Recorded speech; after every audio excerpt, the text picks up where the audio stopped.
later, we had the prices down pretty good, and now they're really low. Now they're at a very low level. So we really have, you don't hear the word affordability because we inherited very high prices, and we inherited the highest inflation in 48 years. I say the history of our country. I think it sounds almost the same. Actually, I think 48 years sounds actually worse for some reason. So I'll go with the 40 because the press corrected me. I said history, and they said, it's not a history, it's 48 years. I said, I'll accept that. And we had the highest inflation in 48 years. We have now as you saw yesterday with the Fed, I'm not a fan of his. He said that inflation essentially is not a factor. It's really been pretty amazing. I just put out a statement about his statements. I won't repeat them here because they're too angry. And thanks to our tax cuts, millions of Americans will soon receive record-setting tax refunds. You're going to get a lot of tax refunds, with the average refund expected to be over $1,000 higher than it has been at any time. So we're going to be getting some pretty good refunds, a lot of people. If congressional Democrats had their way, Americans would right now be facing the largest tax hike ever. You know, their proposal was to raise taxes very substantially. And our proposal, which is in the great, big, beautiful New Deal, it's a New Deal in its own way. It's a Republican version of the New Deal. Right behind you is a nice picture of FDR. This is a much better deal than the FDR deal. But we have the great, big, beautiful bill, and it's given tremendous tax cuts and a lot of other things. People are now finding out how good it is, and it's just kicked in as of January 1st, by the way. So we're really starting to see it. Even though it's a month, we're really starting to see it. The U.S. economy would be cratering if they had won this election. Our country would be in very bad shape. Would be maybe not much of a country anymore. I don't think it would be a country anymore. They were doing everything wrong, but they were going to give you the largest tax hike in history, and we're giving you the largest tax cut in history in the great, big, beautiful bill. In addition, I think it's very good. I think it's very important. You have no tax on overtime, no tax on tips, and no tax on Social Security, but you also have, you're getting this is the first time this ever happened. If you buy a car, you go out and borrow money, you get an interest deduction. You take the interest rate, the interest that you're paying on the loan, you're able to deduct it for income tax purposes. So that's a first ever, and I think it's going to be great for everybody, including the car companies. I was in Detroit 3 weeks ago. I went to the Ford factory, spoke to the General Motors people. It's all the same. They're doing better than they've ever done. The factory I went to was like a World War I, earlier than World War I factory opened up. One of the oldest buildings, but one of the biggest. And Ford was getting ready to close it a couple of years ago, and then they saw that I was doing well, and it looked like I would have a good chance of winning. And they kept it going, barely going. And last week they announced, during my visit, they announced that they're going to round the clock production. They never thought it was. I said, did you ever think? I spoke with Bill Ford and the president of Ford. They were both there, and they said, we can't even believe it. We were going to close this building 2 years ago, and now it's going round the clock. They said, we cannot. I mean, they said, we wish it was twice the size, but they're now building additional plants in the United States, as is everybody else. You have AI building, but the car companies, I love the car companies, and you have them. They're all coming back. They're coming back from Mexico. They're coming back from Canada. They're coming back from Japan. And they're coming back from Germany, all over Europe. They're coming back. They're building here because they want to avoid the tariffs. They don't want to pay the 15%, in some cases 25% tariff. Could be a lot higher than that if it wasn't working. So because of that, they're all coming back. One statistic yesterday that Scott told me is that for the first time ever, tell them about the steel in Japan, that we are now making more steel. Go ahead, please. So yesterday they reported for the first time in 26 years, the United States of America produced more steel than Japan. Wow. And that is entirely driven by your tariffs. Amazing. Thank you.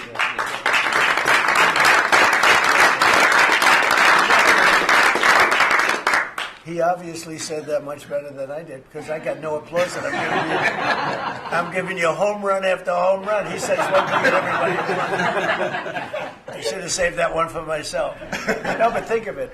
First time, and they read almost 30 years, but I guess it's 26, 27 years that we are now producing more steel than Japan. Japan being a big steel producer.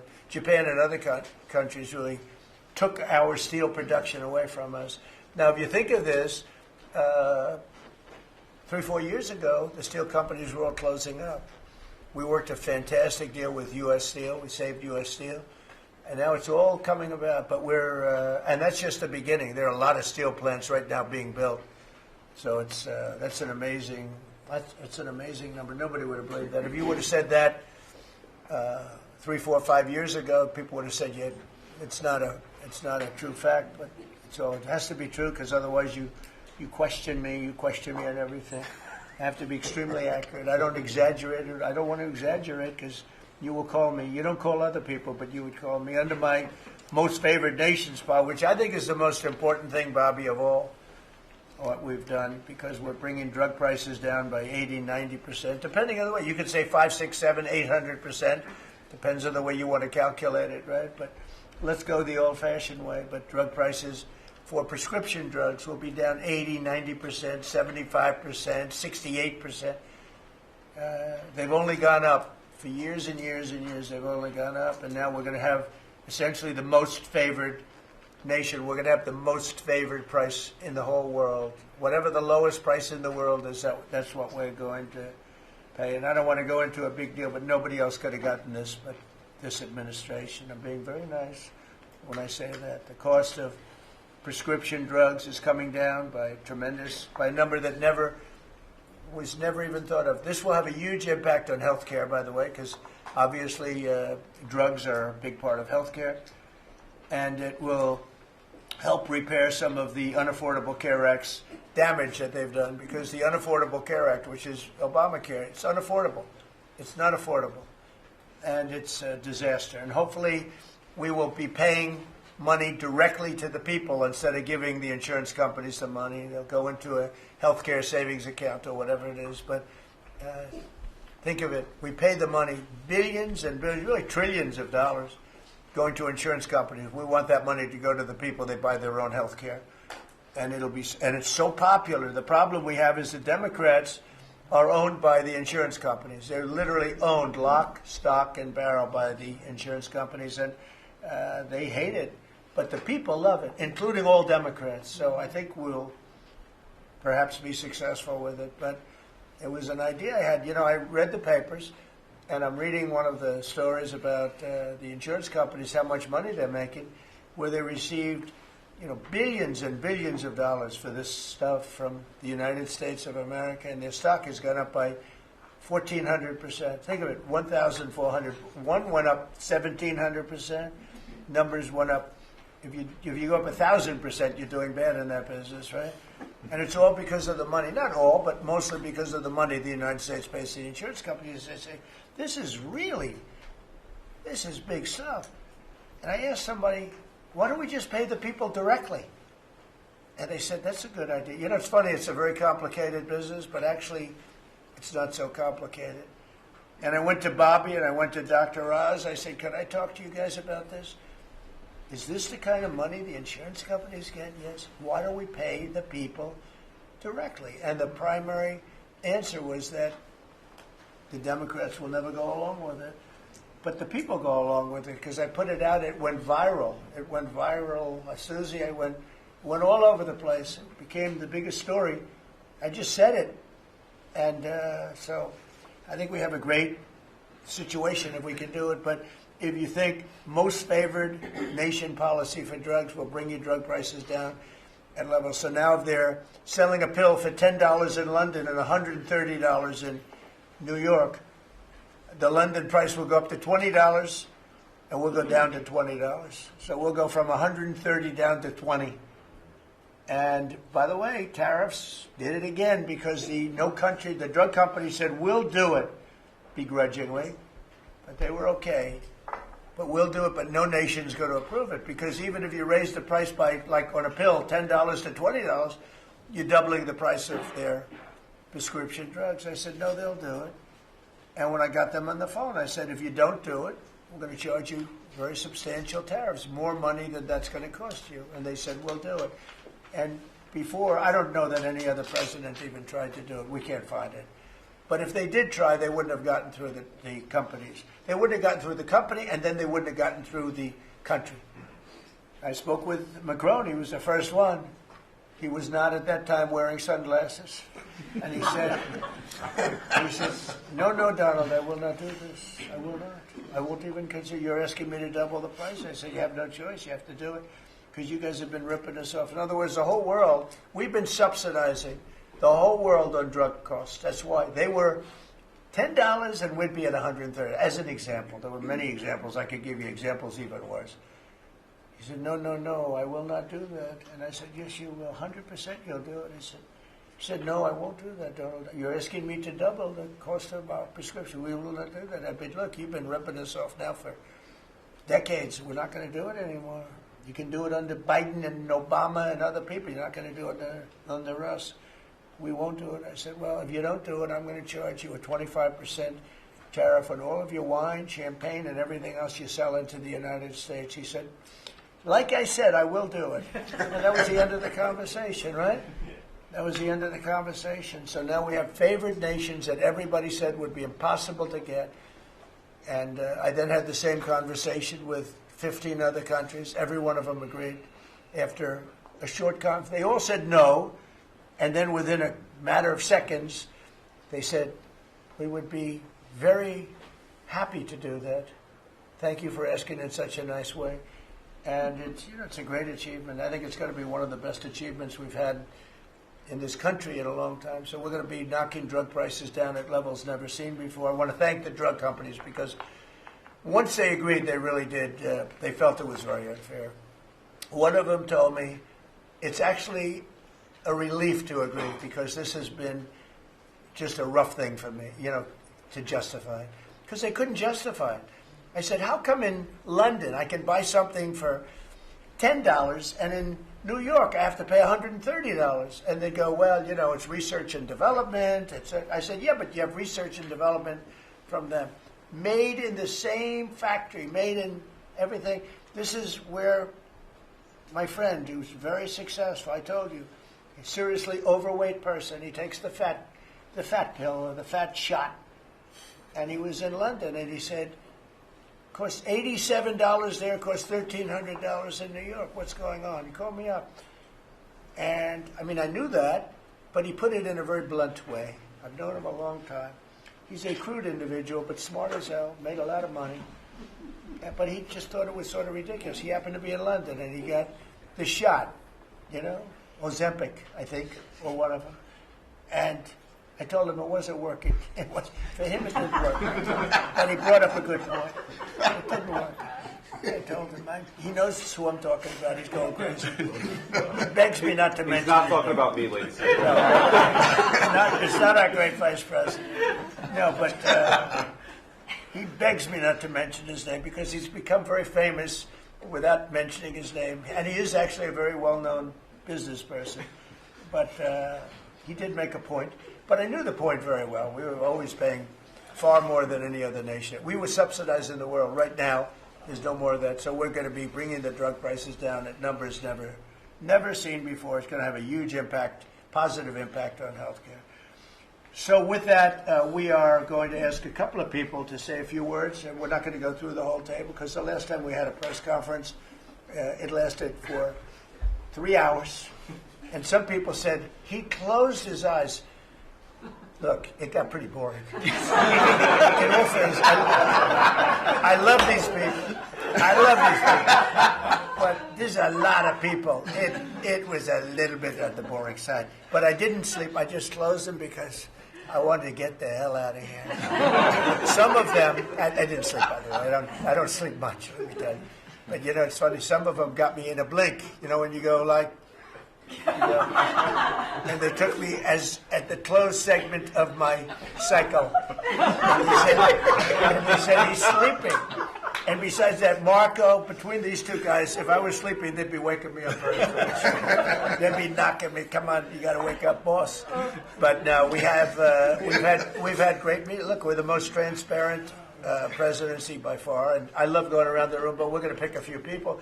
I think I would like to ask Steve if he could just give us a brief description of how well we're doing in the Middle East, because we have peace in the Middle East now. There's a couple of little minor flames that we put out very easily. And very importantly, we got our last hostage back, which is incredible. Unfortunately, this was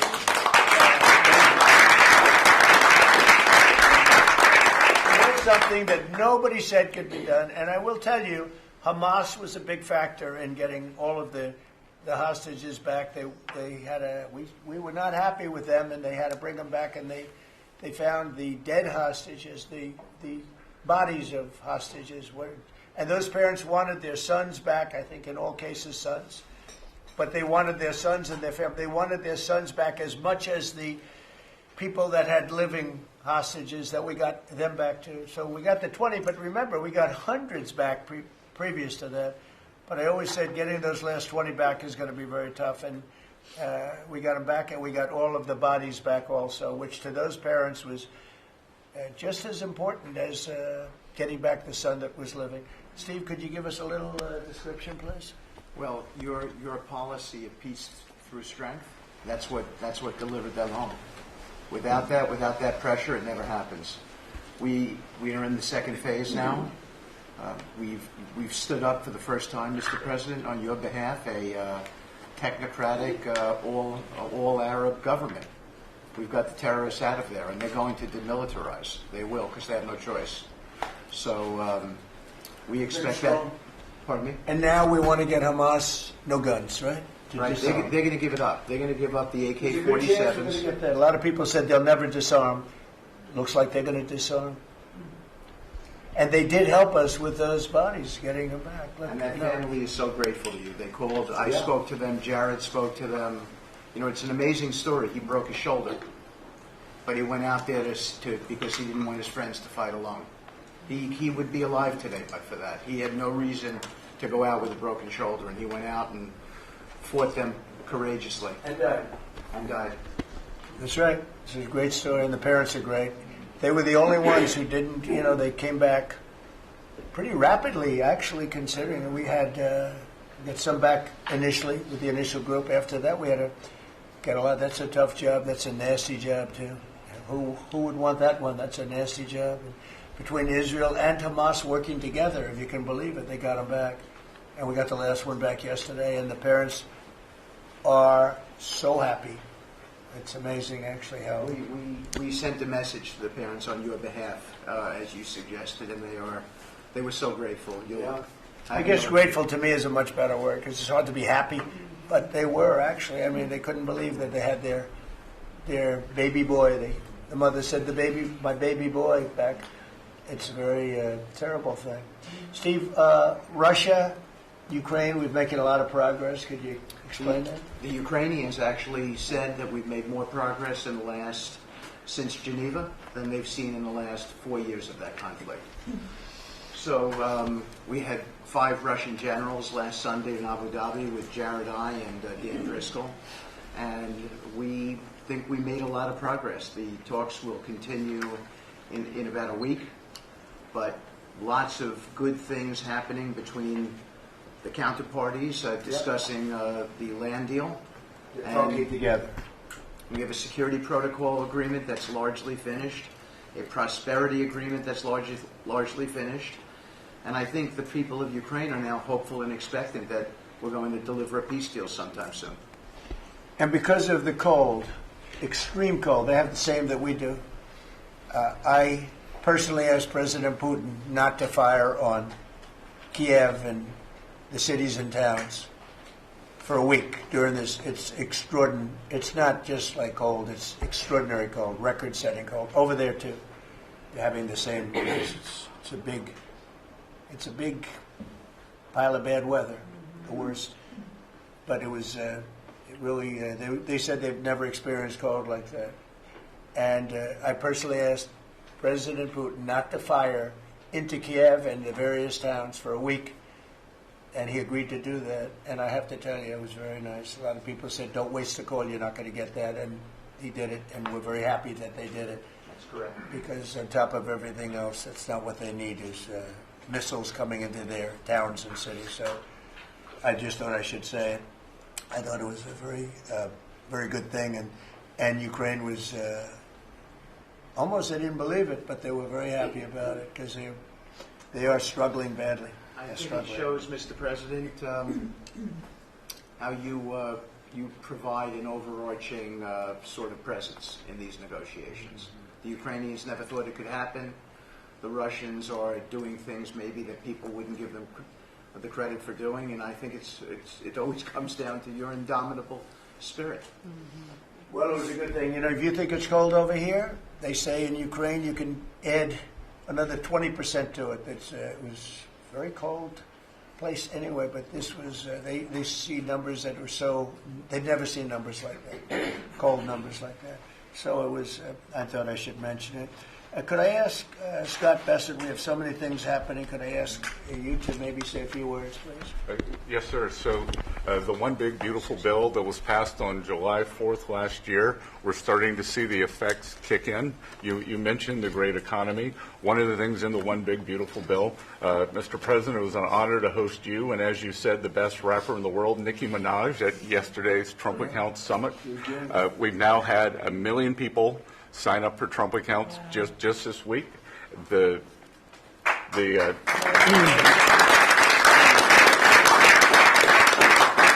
think there'll be 25 million families who are eligible. The segment that you and she did has 1 billion hits. 1 billion hits on the internet. So we're telling everyone, go fill out form 4547, trumpaccount.gov. So thanks to you, the Trump accounts, the next generation's America will benefit from today's record-breaking economy, record-breaking markets. Sir, when we came in, the Biden administration had destroyed the American people with the 3 I's: immigration, inflation, and interest rates. Immigration, check, you close the border. The inflation, as we've heard, back down to target. Prices are coming down. And interest rates, we hope there's more on the way. We've got gains in wages, low prices, and I think 2026 is going to be the year for the Trump boom. It's going to be a supply side boom. I enjoyed the trip out to Iowa. In the diner, the staff there was thanking you for the no tax on tips, and they're expecting big refunds from that. We saw the CEO of John Deere who said, thanks to your tariffs, new plants in Indiana and North Carolina coming. 2 massive plants being built by John Deere. And he's the chairman and CEO, wonderful guy. And I said he was at the event we had in Iowa, which is appropriate, John Deere, Iowa. But I said to him, so what are you doing? He said, we just announced 2 massive plants. In fact, they're going to have 1 plant for excavators. And he said, there hasn't been an excavator built in this country in 50 years or something. He said they're taking it out of Japan and they're moving it into the United States. They're 2 very big plants. And I said, so why are you doing it? He said, because of you and because of tariffs. I said, if we didn't have tariffs, would you be doing it? He said, absolutely not.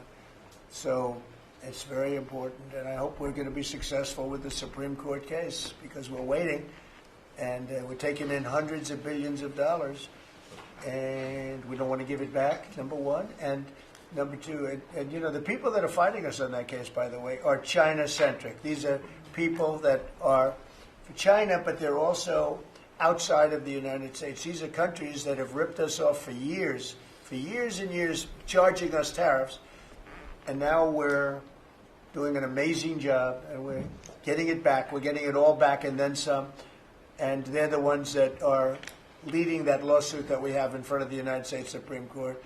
So it's a very important lawsuit for our country, and hopefully it's going to work out. We're waiting a long time, but hopefully it's going to work out. We've taken in hundreds of billions, even trillions of dollars, and certainly we've taken in trillions of dollars of, you know, a big part of that $18 trillion that's coming in is because of tariffs. They're coming in, they're building because they don't want to pay the tariff, and The tariffs are very, steep. They could be much steeper. You probably saw I put out a truth today, and the tariffs could be much steeper.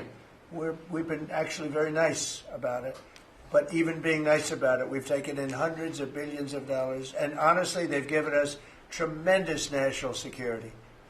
The power that we have because of that. They have given us tremendous strength and national security. Go ahead, Scott. Yes, sir. And the IEPA power you used on the tariffs, as you said, we're bringing in tens of trillions of investments. The tens of trillions of investments turns into factories construction, which turns into factory jobs, which turns into consumer spending.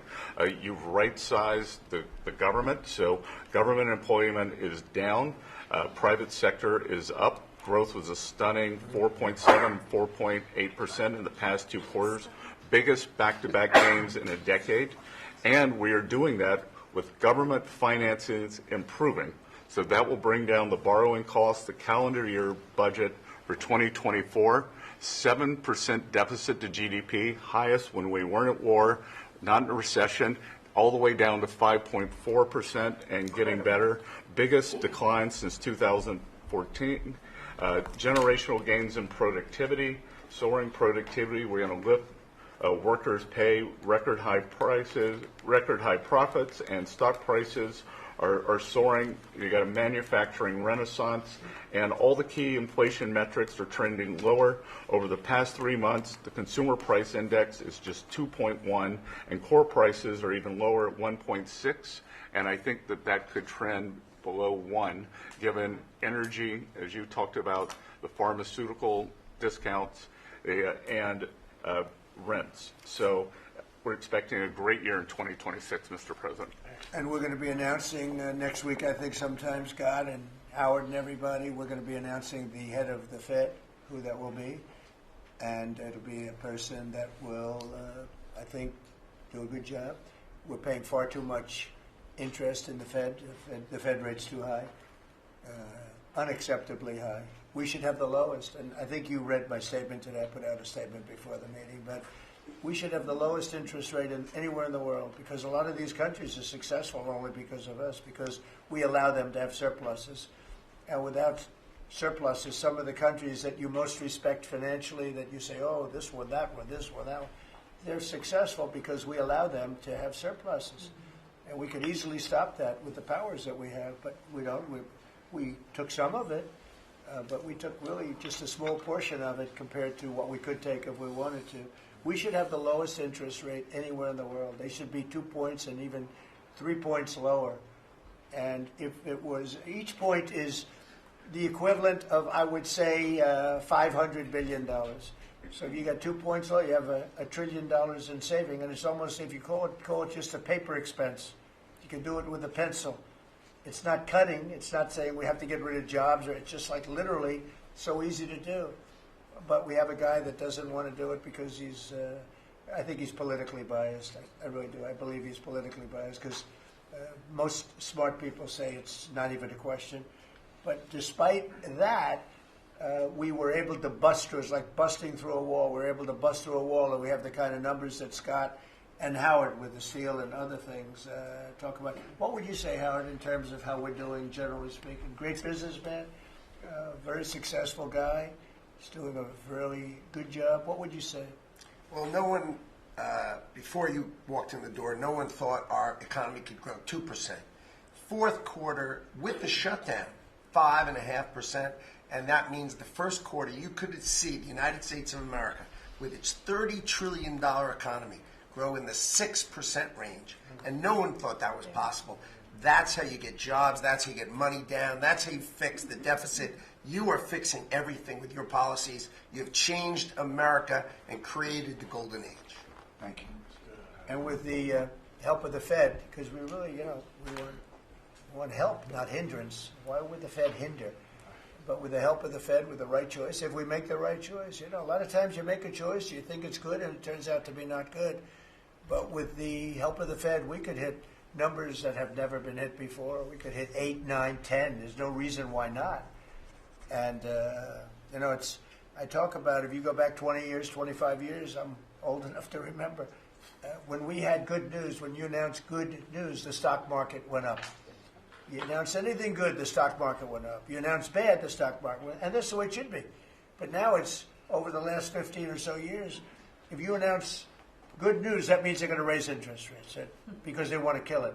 So you can never really be that successful because you announce all record numbers, great, because they're afraid of inflation. But growth doesn't have to have any impact on inflation. It can make inflation go down in many cases. So, and you've seen that with us. I mean, we're growing at a much faster rate than anybody thought was possible. We have very controllable inflation. With Biden, we were getting killed, and we had the worst inflation in 48 years in history, in the history of our country. And that's with going down. So growth is a great thing. It doesn't mean inflation. And I want to go back to a system where when we announce good news, they say that's great. We can lower interest rates instead of raise interest rates. And by the way, if inflation comes, we'll take care of it when it comes. But, you know, they're trying to guess it, and they're trying to get it 10 years before in advance. And, you know, we want to make this country greater than ever before, and I think we're doing that. But we want to make it that when we announce great news, everything goes up. If we announce bad news, that happens too. We bring it down, and we control, and we do what we have to do. But we can have numbers in the upside like nobody's ever seen before. I want to ask Bobby to say a few words, if he would, about some of the incredible things that we've been doing in your department with Oz and everybody else. Mr. President, we're in the process of implementing your great healthcare bill, which is going to increase affordability, drive down costs, and increase the quality of healthcare for every American. You mentioned MFN, Most Favored Nation. We now have agreements with 16 of the 17 drug companies.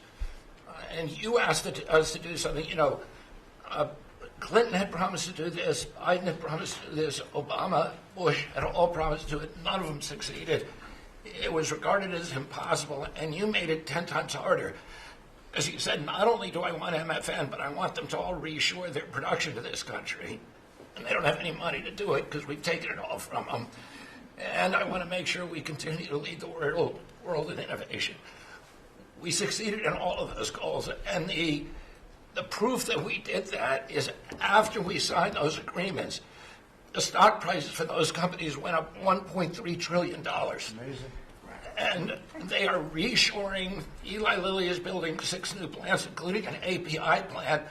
So the next time that we have a pandemic in this country, we're not going to be stuck buying API from China, who cuts us off. We're going to be able to make it right here. Novo Nordisk is building 4 new plants, and we are going to be releasing Trump RX so that every American can get the lowest prices in the developed world. In some cases, they're going to be lower than the lowest prices in the developed world, and that's going to be happening sometime probably in the next 10 days. So we're doing rural health care. We sent out $10 billion last week. The states have that money. They're going to be giving it to rural hospitals sometimes in the next 2 weeks. And we're going to revolutionize rural health care in this country. You are raising the influx of federal dollars to rural health care by 30% over the next 5 years. So 30% every year, more dollars, federal dollars, are going to be flowing to them. It's going to allow them to rebuild their decaying infrastructure, to retain providers, and also to revolutionize the use of AI and other technologies, which is going to dramatically lower the prices for rural Americans and raise the quality of their health care. Brooke and I released the dietary guidelines, which have been received incredible acclamation from both sides of the aisle. We are going to change the food culture in this country. Brooke gives away $405 million a day to buy food for Americans. And the WIC program, the Head Start program, SNAP, school lunches, the VA, and the military, they're now going to be getting real food for the first time. And Brooke came up with the ingenious idea of requiring every store in this country that accepts food stamps to double the amount of real food that they're selling. And this is going to drive changes in the market.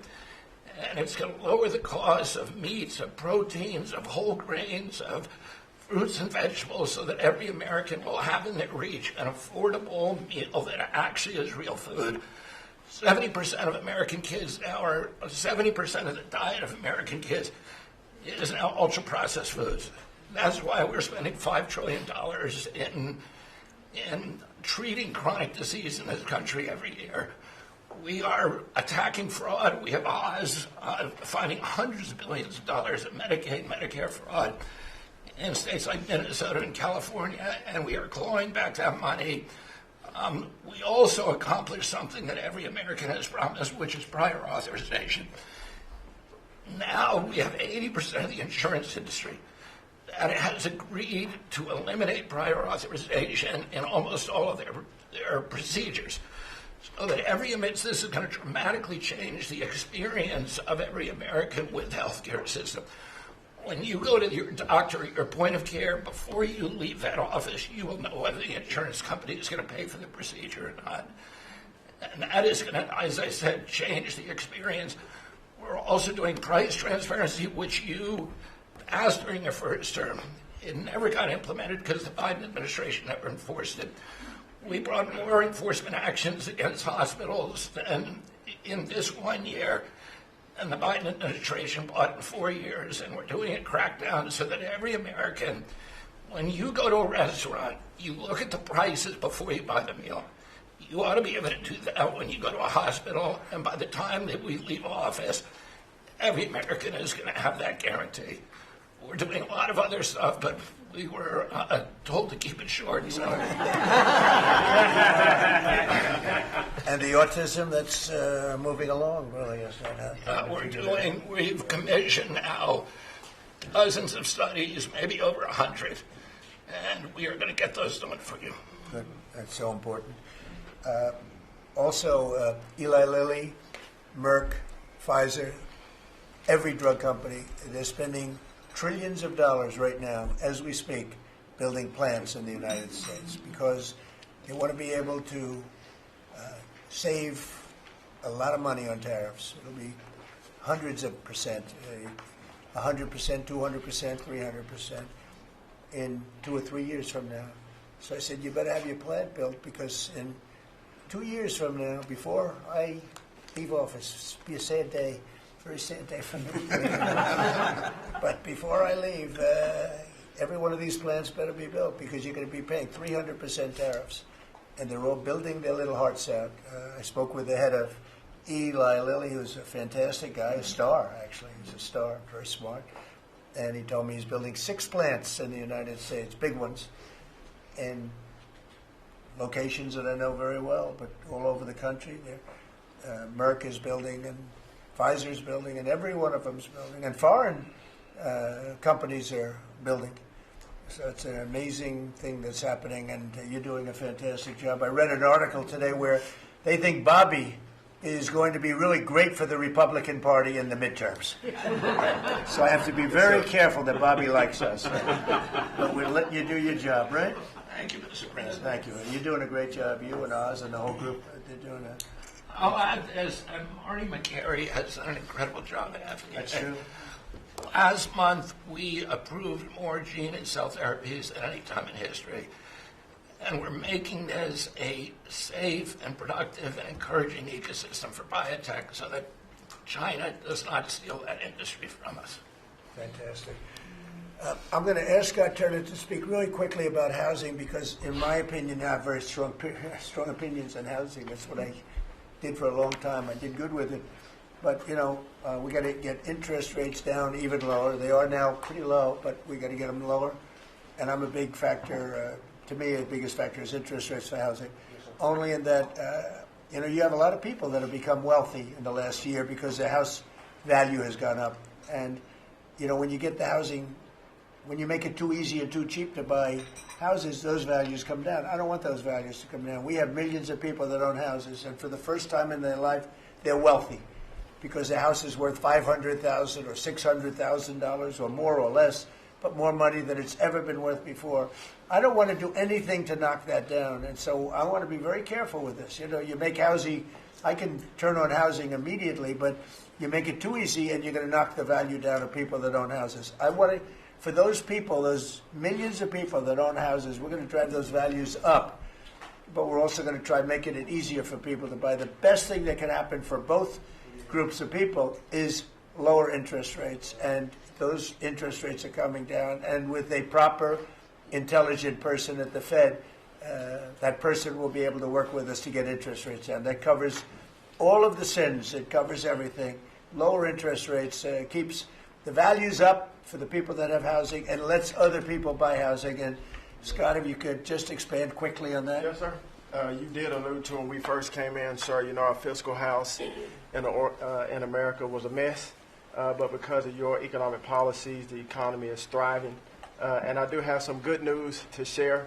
As you said, you know, good news. I hope this will make the interest rates continue to go down. But because of your policies, sir, home sales in December, they rose sharply to their strongest pace in 3 years.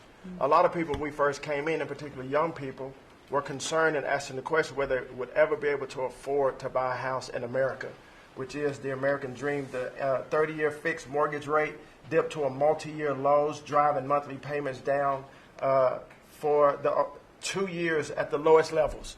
So more people can get a mortgage now. More families can be able to afford to get a home and achieve the American dream. At HUD last year, we helped and supported over 1 million people through FHA and Ginnie Mae to be able to buy a home. 500,000 of those were first-time home buyers, and hundreds of thousands of our veterans we supported. And so that's good news that millions of people in our country are now beginning to buy homes. We also, sir, saw that you are, and we're working with you, making bold action to ban institutional investors from buying single-family homes. Those homes are for the American people. So, sir, thank you for your leadership on that. Also working with Director Pulte over at FHFA to buy $200 billion worth of mortgage-backed securities, driving down even more the cost to get a home. And so we're grateful for those actions. Also, the One Big Beautiful Bill has been tremendous, making the low-income tax credit increase, working with Secretary Bessent at Treasury to produce more projects and more homes in America. And the One Big Beautiful Bill also made our beloved opportunity zones permanent. And the media doesn't talk about opportunity zones very much, but I'll do it today because I know that they have been transformative in our country. Over 1 million people lifted out of poverty, sir, in opportunity zones, 300,000 new units of housing in opportunity zones, and a 3.4 increase in the value of houses.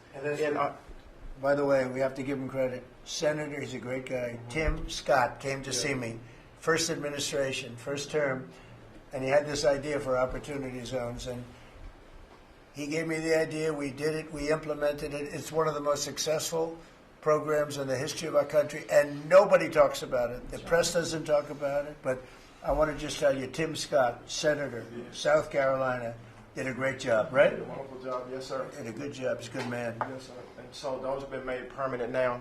Will help millions of Americans to be able to afford to buy homes. Also, the One Big Beautiful Bill has been allowing HUD to make sure, working with the Department of Homeland Security, that every person that lives in HUD-funded housing is an American citizen. A blind eye has been turned prior to us being here to people living in HUD-funded housing, but no more. We're going to take account and transparency to make sure. And so there's a lot of crime that goes on in public housing, but we're coming after the criminals and making sure that everybody in there is an American citizen. So thank you for your support. We are now have taken possession of our new building in Alexandria, and we're going to save the American taxpayers hundreds of millions of dollars. So, sir, thank you for your support and your leadership. Thank you, Scott. Great job. Appreciate it. One of the things Scott said, though, is, again, existing housing, people that own their homes, we're going to keep them wealthy. We're going to keep those prices up. We're not going to destroy the value of their homes so that somebody that didn't work very hard can buy a home. We're going to make it easier to buy. We're going to get interest rates down. But I want to protect the people that for the first time in their lives feel good about themselves. They feel like they've, that they're wealthy people. And I want them to understand it. There's so much talk about, we're going to drive housing prices down. I don't want to drive housing prices down. I want to drive housing prices up for people that own their homes.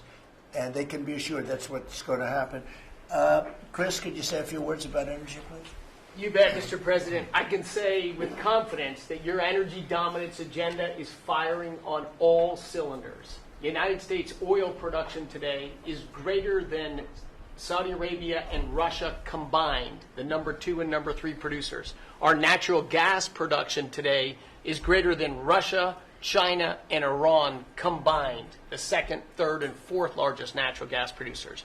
Huge production in the United States. Secretary Burgum at the Interior Department has taken in more money on oil and gas lease sales in the first year of this administration than the entire 4 years of the Biden administration. And beyond oil and gas, 6 new coal leases under this first year of this administration from the Interior Department, and coal production is growing again in the United States after years of decline. And this beautiful clean coal was the MVP of the huge cold snap we're in right now. I can say with some confidence, hundreds of American lives have been saved because of your leaning in and stopping the killing of coal and revitalizing coal. Coal, over the last few days, where we're at peak demand in electricity, has delivered 20 times more electricity than solar and batteries. Think about that, 20 times more. An industry Because coal doesn't mind very cold weather. Right? You're not allowed to say the word coal without proceeding by saying clean, beautiful coal. Clean, beautiful coal. It's not affected by bad weather. Rain, snow, sleet, freezing cold. How does it react under freezing cold weather? it steps up and delivers big time. In fact, what coal did during this storm was deliver massively more electricity than it was delivering a month ago, because we needed far more electricity. Who can step up? The windmills, by the way, are all frozen. You know that they don't turn. The windmills aren't turning. The windmills that these fools paid for. The fool is this country, because the people that have the windmills get massive subsidy, and they make a fortune on windmills that don't even work, and they don't produce anywhere near what they should be. And it's the worst, most expensive form of energy there is. And by the way, Europe is destroying itself with the stupid windmills they're putting all over their beautiful areas of most magnificent landscapes in the world, and they're just destroying. Europe better get smart. Between immigration and energy, they're destroying. It's not recognizable. They've got to smarten up before it's too late. Please go ahead. Yeah, in New England, with somewhat European energy policies, at peak demand time, very cold in New England, wind, solar, and batteries that you were just speaking of delivered less than 3% of the electricity needed at peak demand time, and that's when it matters. Because if electricity goes out when it's very cold, people die. Over 200 people died in a smaller cold snap during the Biden administration. This was massively larger geographically. We've had no failure of the electricity grid, no failure of long-distance transmission lines. Local distribution lines have iced up and come down, and we have people from all over the country working to get those back up because people need their lights back on. But your energy policies delivered just a dramatically different outcome for the American people. If we'd continued the Biden-era policies for one more year, continued to shut down coal plants, continued these crazy climate restrictions that wouldn't even let power plants run at maximum demand time, we hadn't liberated all the backup generators that are sitting there. We gave up an emergency approval, So a lot of run those everything. plants that were going to close, coal plants that were modern and good and threw off very little problem, and that were really powerful. You know, by the way, China does most of everything they're doing with coal. Not that we want to copy anybody, but you know, they make the windmills, but they don't have a lot of wind farms. Somebody ought to look at that. How many wind farms do they have? Very, very few. They make them, they sell them, they make a fortune, but they don't use them. So the coal, I mean, I understand they're using it also as a great backup. So you build a plant, but they have it as a backup in case of tragedy, in case of really bad weather, et cetera, et cetera. They actually store coal on the site of other plants so that if they need emergency energy, the coal is always going to be there, whereas other things aren't. Is that correct? Exactly. Coal just stepped up here to 25% of our electricity during this high demand time. Natural gas, coal, and nuclear, they are what run the American electricity grid. The others are ornaments and often expensive And you ornaments. stopped plants from being demolished, right? 17 gigawatts of coal generation plants were slated to close last year that were stopped from being closure by this And if administration. they were closed, we would be really tight on energy. We would have had significant blackouts at these peak cold times, and extrapolating from the last storm during the Biden administration, I think at least hundreds of deaths. Because in the South, a lot of heating is done with electricity generation. If those grids go down, people die. So these, and when you're going back to the Working Families Tax Cut Act, or the One Big Beautiful Bill, that got rid of $500 billion of subsidies, energy subsidies, that do nothing but make energy more expensive and less reliable. And under this administration, we've spent massively less on energy, and we've delivered massively more on energy. And when you have more energy of lower prices. It's a fantastic job. You and Doug. Doug said, you got to get this guy, Doug. You got to get this guy, Chris, Wright, and get him as soon as you can. I said, but I want you to run energy. He said, well, I'm good at it, but he's better, right? Didn't you tell me that? So I gave him the land, I gave you the energy, right? And it's a great combination. I mean, they literally have, I said, maybe we'll merge it in some way. They said, we don't have to. We get along. They work together, right, with the land. He's got the land and the energy. He's got the knowledge to take it out. It's been a good combination. This administration, the whole administration, and your leadership has been very focused on energy, because we can push down energy prices, we can lower costs on Americans, and we can raise wages by bringing jobs and opportunities here. It is a transformation of American energy. Thanks for your leadership. He's one of the most respected people in the energy world. And Doug told me about Chris Wright. They said, if you could get him, what he gave up to do this job, you're making a little less money, but that's all right. You don't care. What you're doing is fantastic. But he said he's the best in the world. Other people have told me that. The heads of the biggest companies have told me that. And it's really panning out to be so. We appreciate it very much. It's great. One of the things we're doing with energy, I think that's so important. We have an old grid, been around a long time, and not really, can't be much expanded. It can be fixed up a little bit, but can't be much expanded. And we have some plants that are so big that the grid would never be able to hold it. We're allowing them to build a electric producing plant, mostly electric, but they can use nuclear to do it, they can use oil and gas, they can use coal, they can use whatever they want. I think many are choosing oil and gas because it's there, it's tried, it's true, it's plentiful, it's inexpensive. Some are going nuclear, some are going both. Many are going all three. But the plants, you read, well, how do we ever fire those plants? Because to do this, we need 2 times the electricity we produce in 1 year for the entire country, which is almost hard to believe. These buildings are so big. They're going up now. So I did something that nobody thought was possible also. When they build their building, they build their own electric generating plants. And we are seeing some of the most incredible designs you've ever seen. So we don't need the grid. I read an article in the Wall Street Journal saying, oh, we're falling behind China. We're not actually. We're leading everybody because I'm letting them build. The government would never be able to do that. Now, China's a different kind. They build, they do things that you got to hand it to them. President Xi, they build vast amounts of energy. They don't have certain constraints that we have in this country, but we're more than topping them. We're leading China by a lot on AI, and it's primarily because I'm allowing them to build with their plant their own electricity. If they had to rely on the grid, they wouldn't have any power. You wouldn't have any power for anything. And they're building the electricity. And one of the reasons I'm able to do that is we have a very capable man in the room named Lee Zeldin. He may be in the room someplace. Is it his normal place? He's there. He's always there. Most reliable, solid guy. And he's done an amazing job. Could you just explain that? And also, because of the fact he's so good, California has a problem.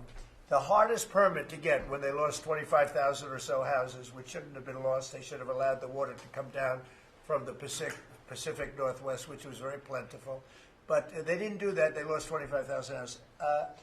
Lee and his team gave them the most complicated permit within 20 days. Everybody, every single house that burned down got the federal approval. Unfortunately, it's well over a year.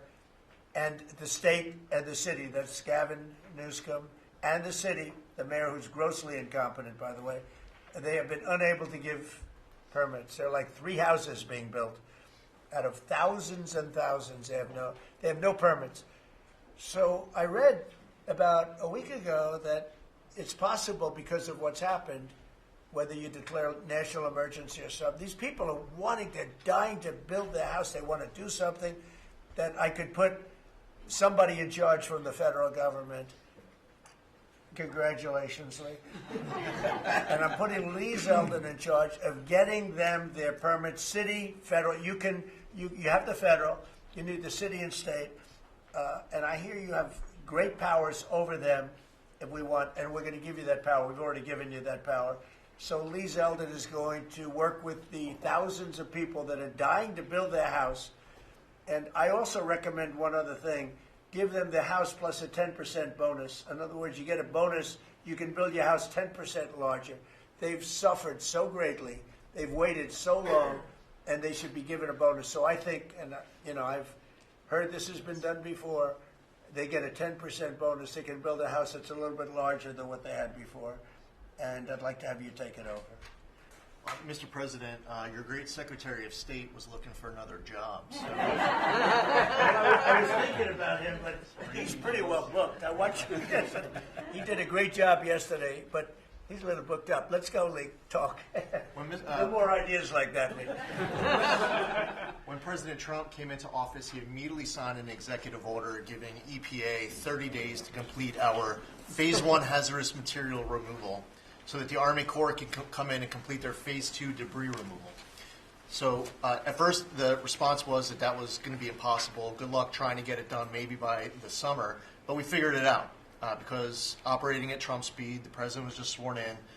We had to get it done, and we got it done in less than 30 days. The Army Corps then came in and completed the debris removal. So the federal government, while the governor has tried to accuse this president of not focusing with a laser on putting all of the weight of the federal government into getting this done. It happened from the moment he was sworn into office. SBA came in. I think it was about half of the disaster loan money, billions of dollars from last year went towards these residents and businesses. So the full weight of this government. But right after I was sworn in, which was actually a year ago today, my first trip was to East Palestine because the vice president never forgets his home state. The second trip was going to Los Angeles. There were people with contractors all over Palisades and Eaton ready to rebuild right then and there. You're talking about a year ago. And now the frustration, the passion that we all hear from all of these Los Angeles residents. And President Trump, he's made it clear to us that he's heard enough. And the message should be heard loud and clear to that local leadership. They should be motivated listening to this right now. And when this cabinet meeting is over, if it hasn't been done already, is that they need to go into the office where these permits are just laying around, flip over tables if you have to, fire people if you have to, and get all of these approvals done so that people can rebuild their lives. It's been a year, and this president has had enough. So whatever you can do, that's going to be very important. And it's so sad, those people. We were there a few days after the fire. You were there with me. We're walking down the streets. The people are devastated. The love that they had for that property was everybody was going to rebuild, and they thought they could do it immediately. They should have. We gave it to them so quickly, but they can't get their permits. They still can't build, and they're losing spirit too. I mean, a lot of people are losing spirit. And the other thing I'd like to talk to you about and other people about that happen to be sitting around the table. They want to build a low-income housing project right in the middle of everything in Palisades. And I'm not going to allow it to happen, okay? I mean, maybe it's politically correct, maybe it's not.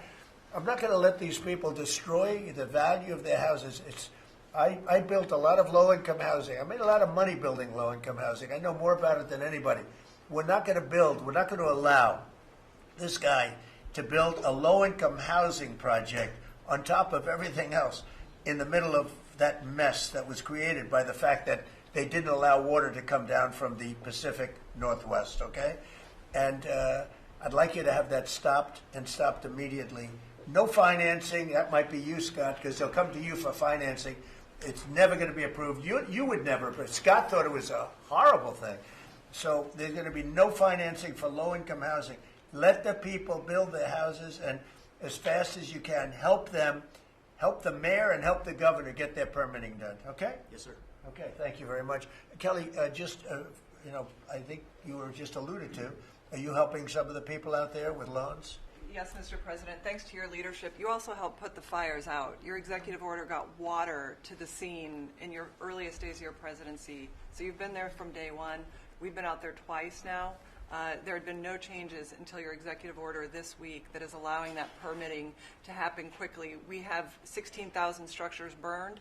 We have put loans out on 12,000 of them for $3.2 billion. More than half of all the disaster money delivered in America went to that area. Now, because of the abject leadership, the failures of Gavin Newsom, they have not been able to rebuild. Because of your leadership, they're going to be able to rebuild. But that's not all you've done. They'll take the credit for it. Watch, it'll start, and they'll take the credit. Look at the great job we did. They would never. It wouldn't get built in 20 years, and it will be destroyed by building low-income housing next to luxury housing. History says that doesn't work too well. Go ahead. We're going to make sure that doesn't happen, Mr. President. Please. But under your leadership, you've ended at least 8 wars, okay? But probably the most important and underreported war that this president ended was Joe Biden and the Democrats' war on Main Street and hardworking families. We've seen it as I've gone across the country this month, 10 different states, and we saw it when we were together in Iowa. Hardworking families, farmers, small businesses expressing gratitude, lined up to thank you. I was out with our great vice president last week in Toledo, Ohio. They are thanking this administration for getting Main Street back. The Trump tax cuts, the tariffs, deregulation, it's all rocket fuel for hardworking families in Main Streets. And I see it whether it's talking about small business expensing, 100% accelerated for Made in America factories, the 20% pass-through, but it's also working families where they have expanded child tax credits, increased standard deductions, permanent low-income tax rates, health savings accounts, Trump accounts. This president is delivering for Main Street. It's the most underreported story in this country. And I see it in Main Street businesses. All-time small business confidence hit a record under this president last year after the Trump tax cuts. All-time small business formation now at 36 million small businesses and a record $100 billion out from SBA because a record number of people want to invest in this country and hire. And whether I've talked to manufacturers about tariffs, they know that this president is bringing manufacturing back, just like Prince Manufacturing in Macon, Georgia. 500 employees machining parts for our defense, our agriculture, our automotive, our aerospace industry. They're going to hire 500 more people this year because of tariffs, because of the Trump tax cuts, and because of SBA lending. And I see this state after state as I've gone across the country, talked to hundreds of business owners, walked dozens of factory floors. This is not being covered, but it's going on in America. The number one problem is they need skilled workers. And this is something I'm working on with Secretary Chavez DeRemer. I'm working across the administration to ensure that we empower our small businesses. 98% of our manufacturers meet the small business definition. So Ford has 5,000 small manufacturing suppliers. The $18 trillion you brought in is creating an economic boom like none we've ever seen before. We are going to have 7% GDP growth. GDP now is probably underestimating where it is in 4Q, but with interest rates going down, with regulation going down, these are all taxes on small businesses, and those are going away. And thanks to President Trump, your leadership, we are seeing Main Street boom. Hardworking families have $1,000 already in their pockets, and when they get their $1,000 refund tax, I hope they all remember that every Democrat voted against them getting their tax refunds, because this is what our administration is doing, is powering your incredible economic agenda forward on Main Street. Thank you very much. Great job. I do want to say that on my left, I have a man who's doing a fantastic job, and on my right also, by the way. But we're spending a tremendous amount of time and effort on building our military. We largely rebuilt the military during my first term, fortunately, and we're greatly enhancing it now.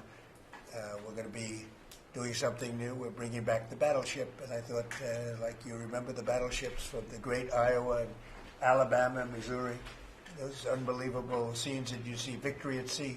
You'd see these incredible ships, and I thought they were powerful, but the battleships that we're building are going to be 100 times more powerful than those beautiful works of art. I mean, they were magnificent, all steel. We have the steel now, and we're going to be doing that as an enhancement, but our military is very strong. You may want to say something about the large fleet of ships that's heading over to the Middle East? Well, Mr. President, you had to, like so many other cabinet members have referenced, rebuild the perception of America. And at the Department of War, that meant reestablishing deterrence.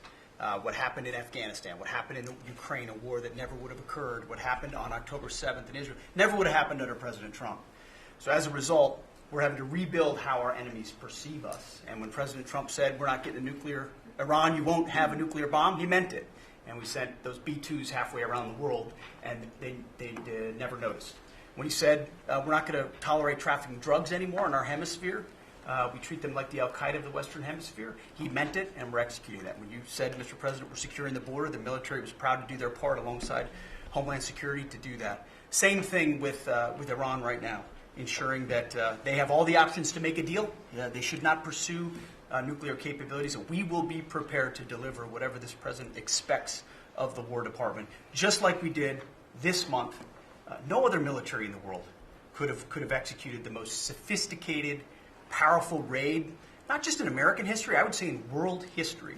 What those men did going downtown, another country, the most secure place in the most secure base in the middle of the night, without anybody knowing until those simultaneous bombs dropped 3 minutes before the helicopters dropped. No other country could coordinate that. No other president would have been willing to empower those warriors that way to be that effective. And that sends a message to every capital around the world that when President Trump speaks, he means business, and we are reestablishing deterrence at the War Department, Mr. President. Thank you. Great job you're doing. Just to finish up on that, the Somalian pirates over the years have pirated, stolen many ships. They would get large amounts of money for the ship. You know, you have $1 billion ship, and the insurance companies didn't want to fight because, you know, some of those ships are very flammable. They're carrying millions of barrels of oil. Very flammable, very dangerous situation if they're shot at. So they wouldn't fight. We notified them a number of months ago. Anybody that does that gets the same treatment as a drug dealer sending their drugs in from Venezuela or anybody else. As you know, it's 97% down by water. So the drugs coming in by sea or by water is down 97%. Now we're also starting. That was the more difficult route. Now we're starting to do that by land also. It will be, you'll see that happen as they come in and kill our people with drugs. I think the real number is 300,000 people a year, not 100, but whatever it is, it's a lot of people, hundreds of thousands of people. They're going to get hit. But also we added to the list the Somalian pirates that go out on a boat, similar type boat, actually not quite as fast, not quite as nice as you can imagine, but they get the same missile that we give to the people that are bringing drugs. And so far, we haven't seen anybody going out. So the traffic is not being interfered with by people pirating our ships. Not our ships, ships all over the world. I said, make it for any country. We're doing the rest of the world a favor. It's a very effective favor, but we see very little pirating nowadays. You used to have ships being taken every single, like 2 or 3 a week, these massive ships that be brought in to some place in Somalia, which I don't even know is it a country. We have Ilhan Omar left, and then she gives us lectures on the Constitution of the United States.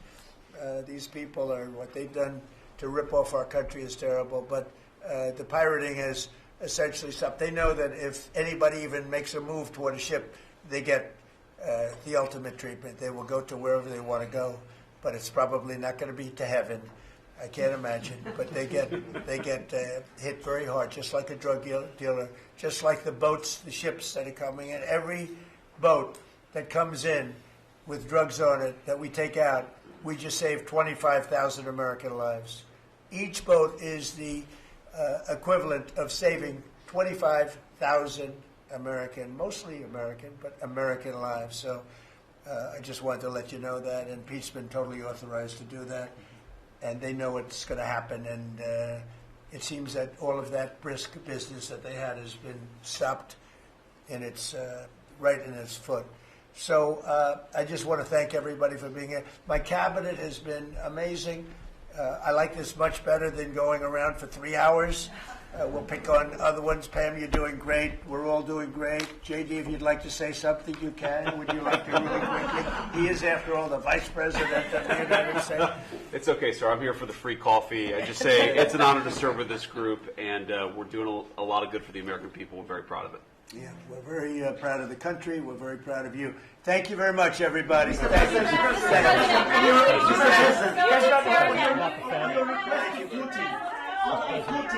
President, why not take questions? Mr. President, one question. Thank you. Why not take guys? Thank you. Let's go. Start moving. Thank you, press. Keep moving.